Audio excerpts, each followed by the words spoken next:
Are you ready to take on the 300-meter hurdles? This race takes a combination of speed, stamina, and technique to succeed. In this video, I'm going to cover everything you need to know to do well, including tips on steps, curves, and maintaining your speed and energy throughout the race. So let's dive in. The 300-meter hurdles consist of 8 hurdles spaced 35 meters apart for both boys and girls. The key to success in this event is to maintain your speed and energy throughout the race.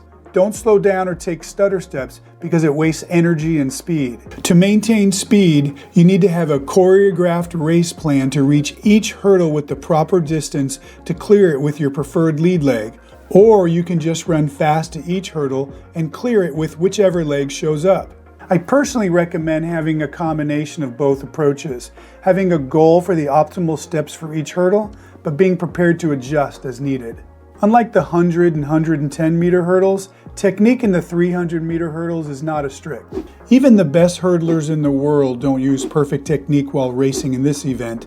Good form is mostly about maintaining your speed and energy. Remember, fast and ugly beats slow and pretty in this race. To run the 300-meter hurdle successfully, you should be prepared to use all of your energy by the time you cross the finish line. Your goal should be to go out fast and try to maintain your speed while conserving as much energy as possible. When you start to fatigue, which usually happens around the 200-meter mark, you need to focus on good form and turnover to get over the last hurdles and the finish line.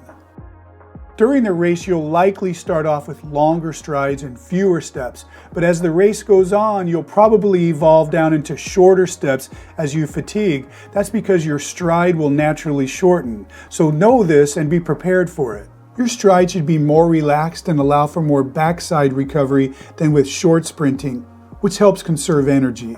For the start to the first hurdle, girls typically take 24 steps and boys take 22 steps in faster heats, but it may vary depending on your speed and stride length. If you're stuttering, consider switching legs in the blocks or take fewer steps. Girls typically take 17 to 19 steps between the second and third hurdle, while boys take 15 to 17 steps between each hurdle. Athletes with a lot of speed often have issues being too close to these hurdles early in the race. If that's the case, you could benefit from taking one less step at each hurdle to maintain your speed and efficiency. Of course, that means using the opposite lead leg. The fourth or fifth hurdles can be different experiences for different types of hurdlers. Hurdlers with a lot of speed tend to settle into good steps at this point, while those that made it smoothly over the first 3 hurdles tend to stutter or lose momentum because fatigue is starting to set in and their strides are beginning to shorten. If you find yourself in this situation, you need to make a conscious decision to either maintain your stride length or shorten it to decrease your stride length. Now that we're here, let's talk about hurdling in a curve. A lot of hurdlers don't like going over a hurdle when it's angled a bit. So what they'll do is they'll drift over to the outside half of the lane and then angle in to go over the hurdle straight. It also keeps them from landing in the wrong lane. By the time you get to the last 100 meters of this race, you'll likely be taking 2 more steps than you were at hurdles 2 and 3. This is perfectly normal, and you shouldn't try to fight it by taking long, slow strides. Instead, focus on maintaining your speed and good form and fast turnover of your legs.